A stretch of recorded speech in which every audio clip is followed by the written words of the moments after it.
Okay. So there we go. Okay. As we go through this a couple of times, we're going to have a couple of Selah moments. Okay? Paul was talking about this on Sunday night. When you read the Psalms, you often see this word Selah, and it just means pause. But really it means like, okay, let's not rush on to the next thing. Let's just take a moment to allow it to sink in. So just for like, I don't know, a minute, but we're just going to go, okay, let's just take a Selah moment before we move on to the next thing. I think that might become a part of how I teach every now and again, or even more often, who knows. But what I want to keep talking about is this need for us to be brave enough to become conscious of the reality we are living in. I talked about it 2 or 3 weeks ago. I said God is waiting for us to become conscious again, conscious to the reality of life as it really is in this season. And when I say that, I'm talking about every aspect of life, seeing life and coming to a place of acceptance of life as it really is. Because most of us live in a place of some form of denial about some form of life. Most people live in that way. Not many people actually are fully open to the actual complete reality of life in all its forms and all that it takes. And of course there's a reason for that, because we don't like what we see. We don't want to admit that we're unhealthy. We don't want to admit that there's more going out than there is coming in terms of our money. We don't want to admit that our relationship with this person is not what we'd like it to be. So we don't really admit to it, even though we know it. We don't want to become aware of the reality of it. And so we tell ourselves another story. This is really what it means to be human. That's what humans do. But it's not what redeemed humans do. It's not what restored humans do. But it's what humans do. We tell ourselves this narrative. But Jesus' greatest desire is that we find him and find ourselves in him and in the actual reality of our situations. You remember I shared from Psalm 37, do not fret because of those who are evil, or be anxious of those who do wrong. Trust in the Lord and do good. Dwell in the land and enjoy safe pasture.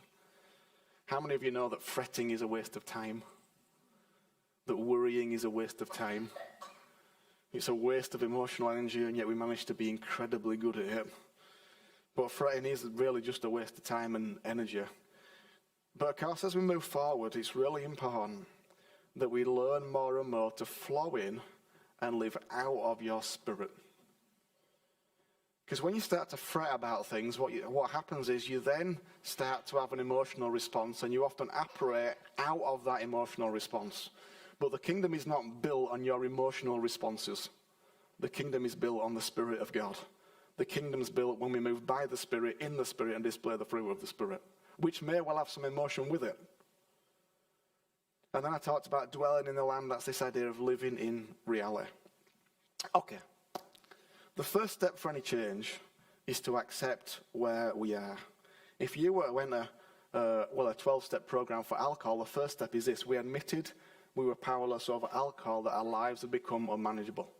That's the first step on any 12-step program. If it's drugs, it's we admitted we were powerless over whatever, that our lives had become unmanageable. And of course, the 12-step program is all based on Scripture. It's all based on a higher power. It's all based on biblical principles, actually. But the first step to change, so we admitted that we had more money going out than coming in. Our lives had become unmanageable. That's the first step on fixing a problem with money. You have to admit you've got a problem with it. I admitted that my anxiety was greater than anything else. It had become unmanageable. Okay, well, now you can start to find a solution. But of course, until you admit it's a problem, and that it really is a problem, you can't find a solution because you don't have a problem. Although you do.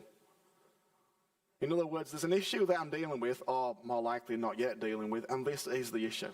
Until you come to a point where you actually name the issue, nothing in your life can change. Until you actually come to a point of naming it and being honest and open about it, nothing can change. Whether that's in the business you run, in the classroom that you manage, whether it's in the group of people you're looking after, whether it's in your family, nothing can actually change until you first come to terms with the problem that exists and face up to it. And so I want to go from, guess where? John chapter 9. As Jesus went along, he saw a man blind from birth. Okay. So Jesus walks along, and according to the scripture, he meets a man who was blind from birth.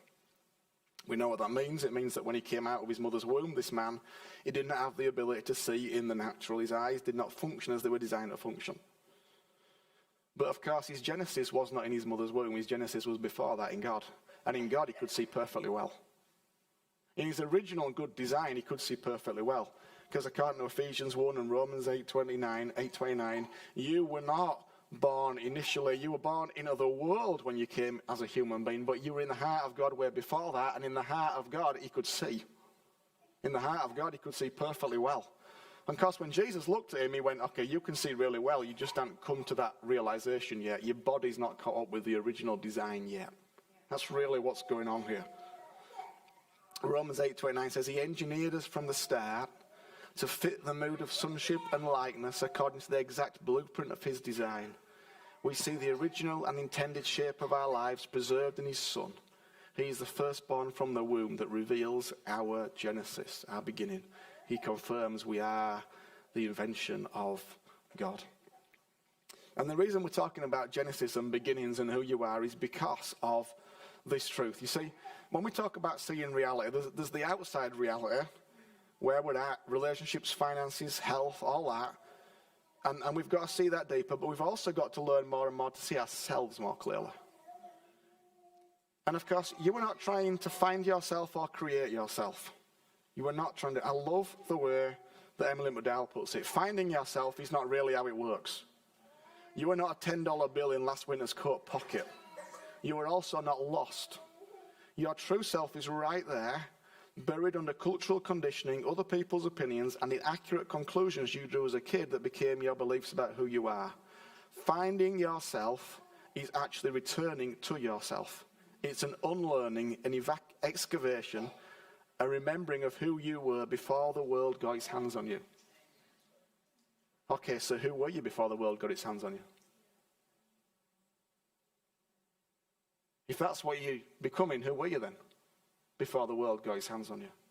That's why it's so vital you start to grasp the truth of your genesis, the truth of who you really are before the world got its hands on you. Who were you before the world got its hands on you? And you've got to have an answer to that question, because otherwise you don't know where you're going.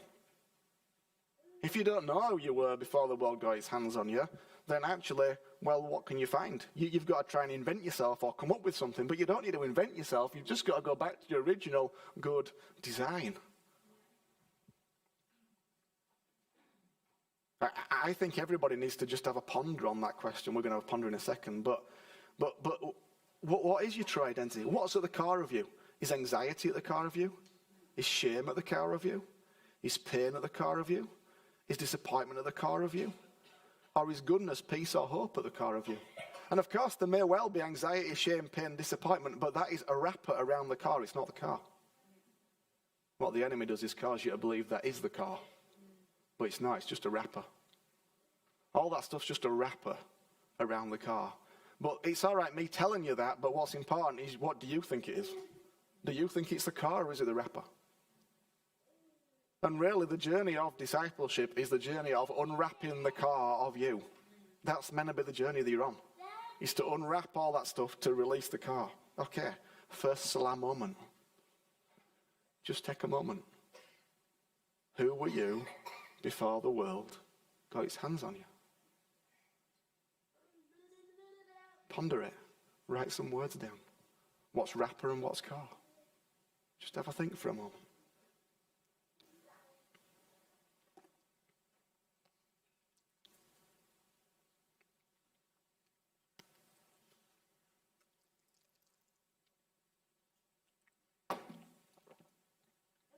Okay. It'll need a longer ponder than that, but I would encourage you to ponder it. The author John Alley puts it like this. This is what you're like at the core. And this is what the Father thinks about you. The Father loves you deeply and passionately. He cherishes you above all. As far as the Father is concerned, there is no one like you. In all the universe, there's no one like you. You are the apple of his eye. He watches over you and holds you in loving, tender embrace. Nothing is too good for you. That's your core. But of course, it has to move from here to here. It has to actually know it as your car. Is anything too good for you? No. And then, of course, what you've got to do is you've got to do some things that actually make that a reality. So part of faith is going, okay, I wouldn't normally do this or enjoy this or go there, but Father thinks nothing's too good for me, so I'm going to go there. I'm going to do that thing that I don't think I deserve, but Father says I deserve it, so I'm going to do it anyway. That's how you break through in faith. That's why sometimes I stay in super nice hotels, sometimes even with money I don't have. And some people would say it's foolish, but hey, money's just a tool to get me back to my car. It's just a tool to get you back to your car. Because if getting back to your car is the key thing, why wouldn't you use money to get you back to your car? Now, I'm not saying you should do that. I'm just saying for me, I'll do anything to get back to my car.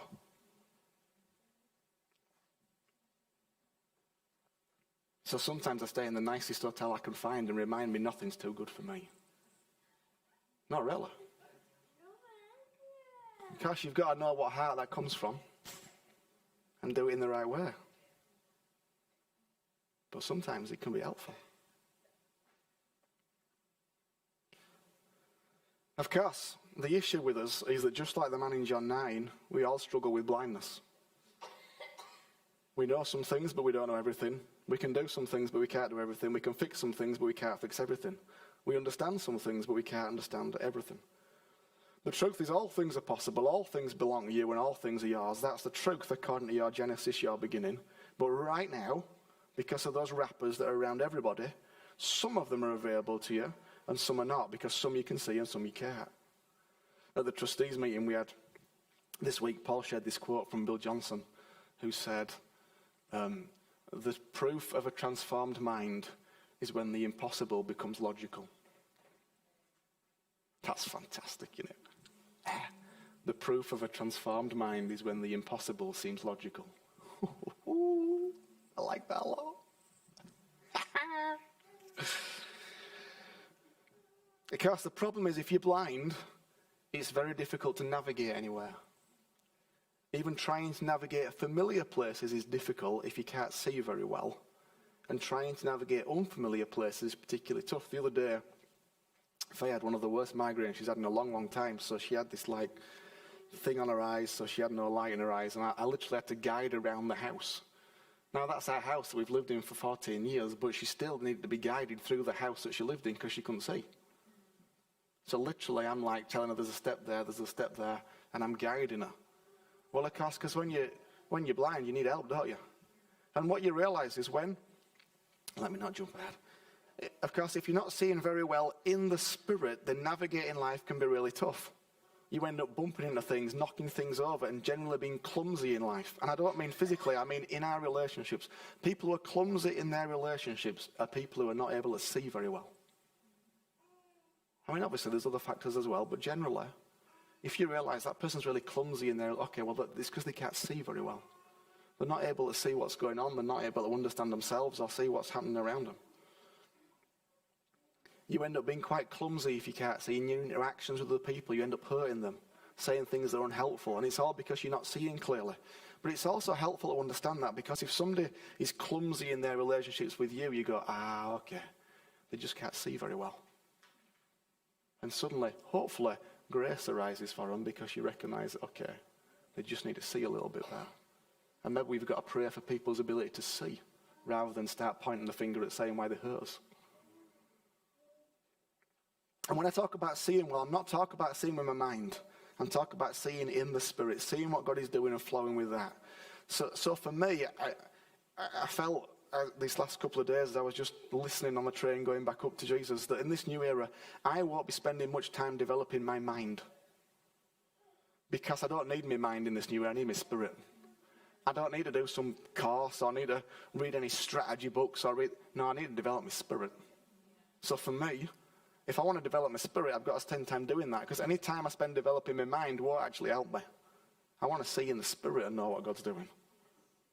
So instead, I'm going to prioritize things that develop my connection with Jesus, just with him on walks, in silence, exploring different ways of creative worship and expression. That's what I'm going to give myself to rather than anything else. I'm not buying books that are how-tos, which I don't really do anyway, but do you understand me? It's okay. You see, here's the fascinating thing. All the answers you need are found in him, via your spirit. He can actually teach you all things. That's what he says in John 14:26. The Spirit teaches you all, the anointing teaches you all things. Now, I have never done a course in anything to do with what I do now. I have no the only formal qualifications I have is a degree in economics, and I used to be a qualified financial advisor. That's it. I think I have a grade 1 in canoeing on the canal as well, and I might have my cycling proficiency. But other than that, I have nothing formally. But I was schooled in the Spirit. And by the grace of God, I still am skilled in it. But please don't think this is just a church arena thing. His Spirit teaches us all things. That co-worker you are struggling with, well, how about tuning into the Spirit?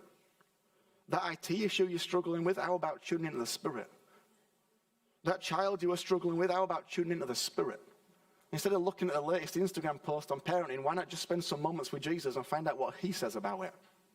Because he wants to teach you all things. Of course, there's all wonderful things, but the answer to everything that you need is found in him. And of course, he's provided people around us who can hear him for us. But we've got to ask the question whether the people we are looking to are seeking him for the answer or someone else. So we've got to ask this question. Who are you a student of? In other words, who's teaching you? Who have you allowed as a key influence in your life? And are they teaching you from the Spirit or from the mind? And if you don't know, I'd be asking some questions.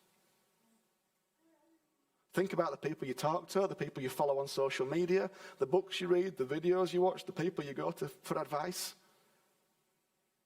Are they just keying in with their mind, or are they keying in with your spirit and passing that on?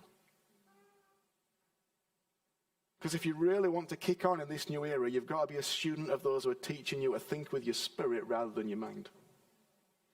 Okay. Salah moment. Who are you a student of? And are they teaching you from the spirit or the mind?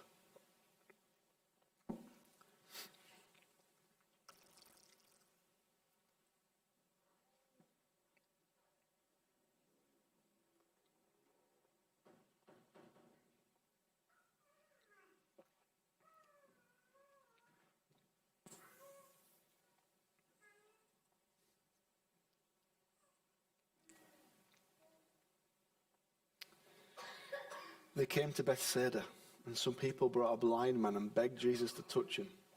He took the blind man by the hand and led him outside of the village. If you are blind, you need someone to lead you to a new place. And there's no point asking someone who's blind as you are to lead you. You need someone who can actually see to take you to a new place. You see, here's the thing. If we're not awake to the reality of our own blindness, then you'll stumble along bumping into things and generally causing chaos, all the while refusing to be led somewhere. If you're not awake to the reality of your own blindness, then you'll stumble along bumping into things and generally causing chaos, all the while refusing to be led somewhere. Because the issue is whether we are humble enough to admit that we are blind to some things, that we don't know everything, that we don't have the answers, and we don't understand everything. What I find fascinating is that most people would give lip service to this truth, that they don't know everything, don't understand everything, that there are certain areas in which they don't see very well. Most people would admit that truth. But here's the thing again. The people who are truly admitting it are the ones who are not just admitting they can't see, but those who are allowing somebody else to lead them. So the people who are really admitting it are the people who are allowing somebody else to lead them, because the extent to which you are admitting you are blind is measured by the extent to which you are willing to be led. The extent to which you are admitting you are blind is measured by the extent to which you are willing to be led. Because if you're not allowing anybody else to lead you, you're not really admitting to the reality of your blindness. Instead, you're giving lip service to your blindness, but actually you're wandering around blind, causing chaos as you're crashing into people everywhere. It's a bit like somebody who's got cataracts, I suppose, and going, no, it's fine, I can see perfectly well, whilst bumping into everything everywhere. Okay, well, you need some help them, don't you? The extent to which you're admitting you are blind is measured by the extent that you are willing to be led. What don't you know or understand, or do you want to know?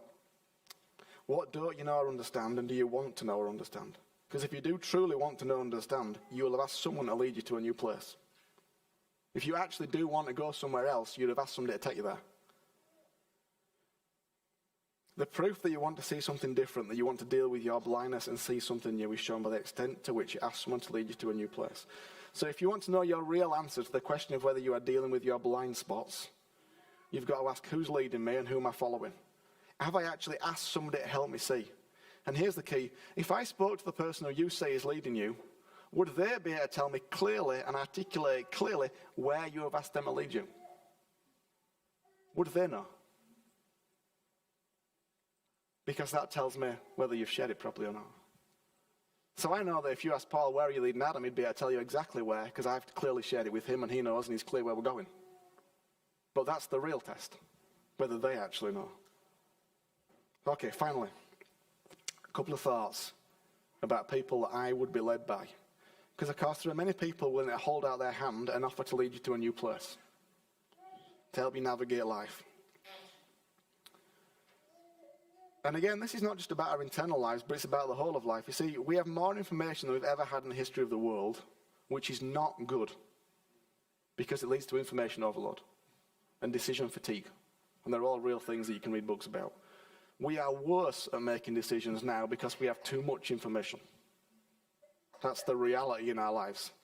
So rather than just have 3 people opinions, we can get 27. So we go, well, 27's got to be better than 3. So 3 months later, we've got the 27, and they all say 27 different things. Well, now you're just in decision fatigue, and you don't know what to do. Because you've got information overload, because your brain was not really designed to hold that much information to make decisions. Fascinatingly, the wisdom writers knew this. The words of the wise prod us to live well. They're like nails hammered home, holding life together. They are given by God. But regarding anything beyond this, dear friends, go easy. There's no end to the publishing of books, and constant study wears you out, so you're no good for anything. I love how 2,000-year-old ancient Hebrew literature speaks to today. There's no end to the publishing of information, and constant study wears you out, so you're no good for anything else. That there is decision fatigue right there. Yeah. So here's the thing. I am not really interested in the latest fad or whatever social media tells me is the best thing. Neither am I interested in something that doesn't have a track record over a number of years, because I want to know what the fruit is. Because Jesus said you'll know them by their fruit. Okay, so forget that it's new and shiny. What's the fruit? And if it ain't produced fruit yet, I ain't listening. What I'm interested in is kingdom wisdom that's borne fruit, because the words of the wise prod us to live well. And it's not just wisdom I'm after, but it's kingdom wisdom from somebody who's actually walked the walk and produced the fruit and has something to show for it. You see, if I was starting anything new, whether that be a family, a business, a charity, or even a new stage in life, I wouldn't be listening to someone who hadn't actually walked the walk and produced the fruit that I could clearly see. If I was starting a new family, I wouldn't listen to somebody who had a 2-month-old baby.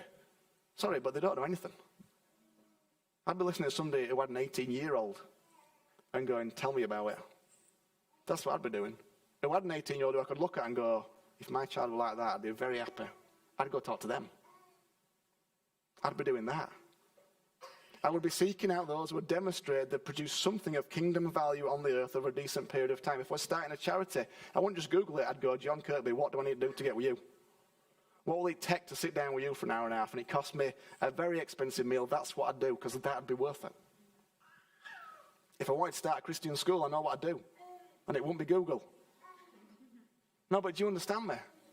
I won't be Instagramming to see what the latest Instagram people is on start. Why would I do that? I have no idea what the fruit is of that thing. It's just a shiny post. And once I'd found them, I'd grill them, hassle them, stalk them, and hunt them down until I'd learned everything from them in a nice way. No, but I kind of use those words deliberately because for me it'd be somebody I can actually walk in relationship with. I don't understand why you wouldn't use the kingdom experience in the relationships you've already got, who have the same heart, the same vision, and glean from them. There's so much wisdom in this house. And I'm not talking about me or Paul, I'm talking about the wisdom in the house. Whether it be children and families, charities, businesses, art, counselling, the depth is incredible. But I don't understand why we don't use it more. I mean, honestly, if I had a young family, I'd have Phil and Audrey around for tea every 6 months. No, I would. Why wouldn't you? Why wouldn't you do that? I'd have Heather around. She's worked with kids for age. I'd have Heather around. She works. There's so much stuff in the room that you could use. If I wanted to start a business, I'd go, right, okay, well, there's Simon. He started at the bottom, worked all the way to the top. Steve's had his own business and got rid of it now. There's all sorts of... Well, he has. He sold it. Like, he built it and sold it. It's great. Like, but do you understand me? Like, why would you not do it? Why would you do it outside the relationships we've got? It doesn't make sense to me. If I wanted to adopt somebody, I'd be going, right, Simon and Jackie, Matt and Anchor, tell me everything you need to know. Because of course, there's tons of stuff out there. But there's not tons of stuff that has the same heart and is going in the same direction. And is coming from the same foundation. There's lots of wisdom, but there's very little kingdom wisdom. And wisdom don't build the house, kingdom wisdom builds the house. Unless you don't want a kingdom life, in which case don't take kingdom wisdom. But if you want kingdom life, you need kingdom wisdom, don't you? I don't understand why we keep wanting to reinvent the wheel. But yeah, I do understand it. My voice will last, I think. Because we fall for the market of all these new types of wheels. We get sucked into it. But Jesus said this, last point. Every teacher of the law who has been instructed about the kingdom of heaven is like the owner of a house who brings out of his storeroom new treasures as well as old. As well as old, not just new. So if the person you're listening to isn't bringing out of his or her storeroom something new as well as something old, they have clearly not been instructed in the kingdom. Because Jesus said, every teacher who's been instructed about the kingdom brings out new and old. So if it's just shiny new, well, there's a problem then, isn't there? If it's not built on the ancient paths, Jeremiah 6:16, stand at the crossroad and follow the ancient paths. Of course, there's always new, there's new insight. We know tons more now about psychology, about brains, about minds, about how we interact. There's new, but actually there's also the old as well. And the ancient wisdom with the new understanding. Okay, that's where the life is. So in everything I'm doing, I'm listening, I'm asking, what is there of the old and ancient paths? And what fresh insight is there? And if I can't find both, I ain't giving you my time to listen. If something is just all new and there's no link to the ancient past, it doesn't have years of fruit behind it, then this is interesting, isn't it? If it doesn't have years of fruit behind it, by definition, it is an experiment. It just is, isn't it? If it doesn't have years behind it, it just is an experiment. And I'm sorry, but me and my family and the people I love are too valuable to experiment on. They're too valuable to experiment on. And so, I'm not going to do something that doesn't have years behind it because... For me, that just means it's an experiment. But I want to leave you with some questions. I've finished. In all the various areas of your life, which areas are you aware you are not seeing very well? And in those areas you're not seeing very well, have you asked someone to lead you to a new place? And if you have asked somebody to lead you, then is that person bringing kingdom wisdom that's rooted in the ancient paths and the new light of the Spirit? Because what you need right now is some ancient paths and some new light of the Spirit. That's what you really need. That's what will get you through. That's what will get you into this new place that we're going. And it's incredibly exciting. I don't remember a time when I am seeing God move as much as he is moving and doing as much as he is doing as I'm seeing now. Oh, great, the kids are back. That was good timing. And a lot of it, of course, is very personal. A lot of it is deep in people's hearts. And so much of it can't really be shared very publicly. Although at some point I hope and pray it will. But I just want you to be assured that I think I'm seeing more breakthrough quicker than I've ever seen it this year so far. And I love it. And I'm excited about it. And you should be excited about it too. Okay.